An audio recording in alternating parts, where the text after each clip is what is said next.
Hello, everybody. My name is Dratnos, and a couple hours ago, Blizzard put the new Season 4 seasonal AFFIX up on the PTR along with the new dungeon rotation. And I jumped into some keys and will now show you what the AFFIX does. So, the first thing that happens when you start a key with Shrouded is there's a person you can speak to at the start of the dungeon that you can choose whether you want crit, haste, mastery, or verse. You click on one of these buttons, or if you don't click anything, I learned it defaults to just giving you verse eventually. But you click on one of these, and you will get a buff that gives you 2% of that stat, or if it's mastery, a small amount similar to 2% haste or whatever. So you can see I got this buff here, 2% haste.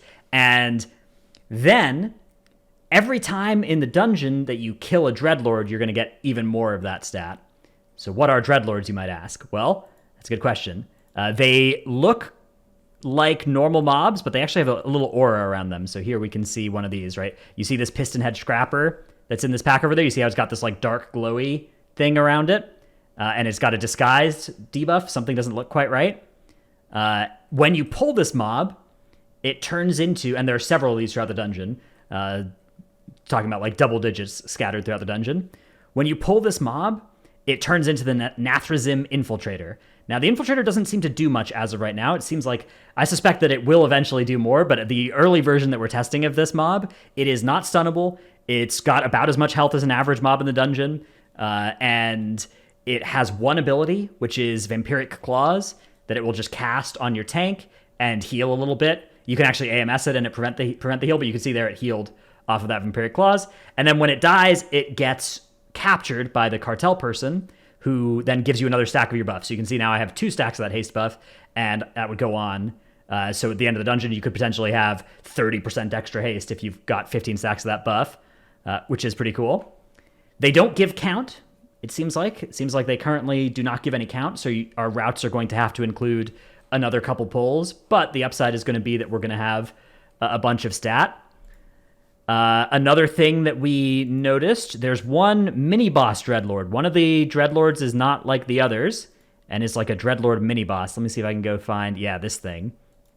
Okay, so this one, in Iron Docks, for instance, and it seems like, we tested this a little bit, it seems like all the Dreadlords are on the same mobs every time you run the dungeon. I guess it could be on like a weekly rotation or something, but as of right now, it's not like there's RNG. It's just like certain mobs for either the week or the whole season. I hope it's just the whole season.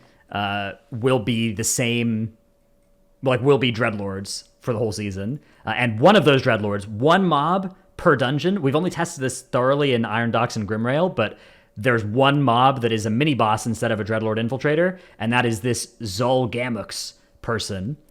Zul'Gamux has a couple of abilities. One is this Blood Siphon, where she gets a shield. She heals herself for every tick as well. And she puts like a blood link between her and all the players. Now, you can outrange this, or you can break through the shield and then interrupt her, which I think is going to be the way to do it, hopefully. I don't know how it'll scale on high keys, but you can see pretty quick after we broke that shield is doing it again, but that's because we're sort of wiping here. And you can see she's siphoning the blood out of everybody. She's healed to full. So pretty scary there. She also has a Shadow Nova thing that she does that does some damage. I don't think it does anything else really. Just a little Shadow Eruption around her that does some damage if you stand in it. You can see, there I stood in it. Didn't even really do that much. Did like 9k. This is a +5 key though, just for testing purposes. So, and then she also makes these bats, these Hysteria bats. So you can see the Hypnosis bat that goes around and it casts Hypnosis on somebody. When it finishes that, they turn sort of hostile. They like start taking a dot to their health, and they have a big shield, and you can like break through the shield to free them. But if they just die, which they probably will to that dot that's going straight through that shield, then they're just dead. They can still have control of their characters though, and target either enemies or allies. They're like everybody's hostile to them while they're affected by that. Here you can see it's affecting me right now, right? Where I have this big extra absorb shield on me. And it's slowly ticking down. You can see my health is still going down under this. It's just since I'm a blood DK, I'm able to heal through it. But when it was on a DPS player, you can see the dot was actually pretty substantial. And then I have the shield that is actually kind of interesting on a tank to have this, because the mobs just break through the shield for you. But yeah, a little bit of a weird mini-boss mob. The main thing about that mini-boss is when you kill it, you actually get 3 stacks of the stat buff rather than just 1. So you'll get 6% extra verse crit haste, or whatever you've chosen out of that. So yeah, that's pretty much all there is to the AFFIX. Is you can see you still MC'd when you come out as well if you want to be, so you can still fight people.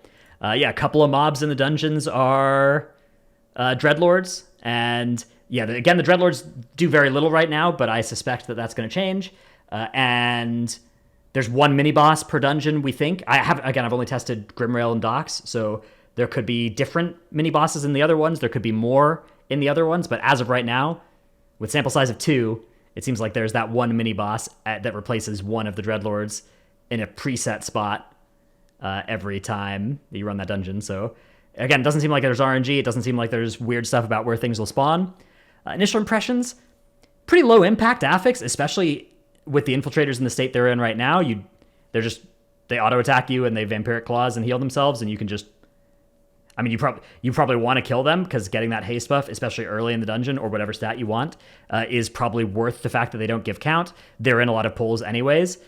You can't, like, if you try and CC the mob that's going to turn into a Dreadlord, they just break that and turn into a Dreadlord anyways when you pull the pack.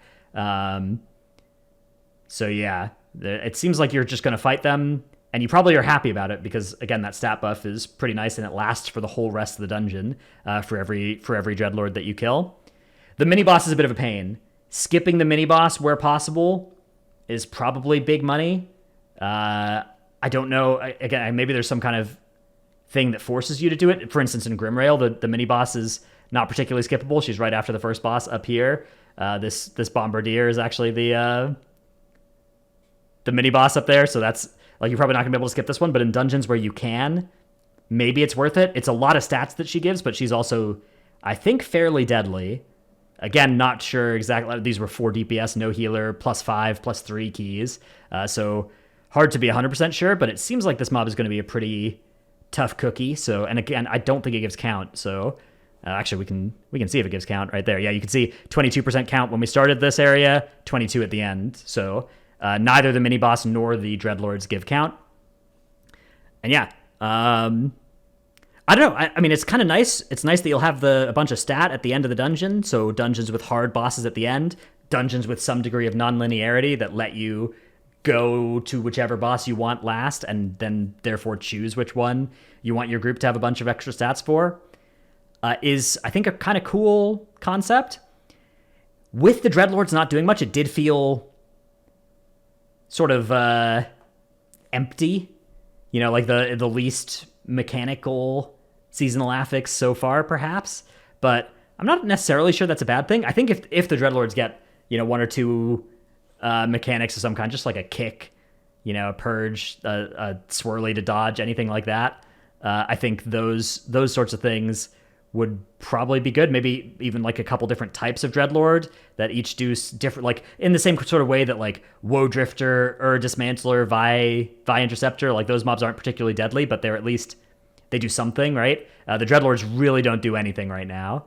But yeah, pretty cool AFFIX.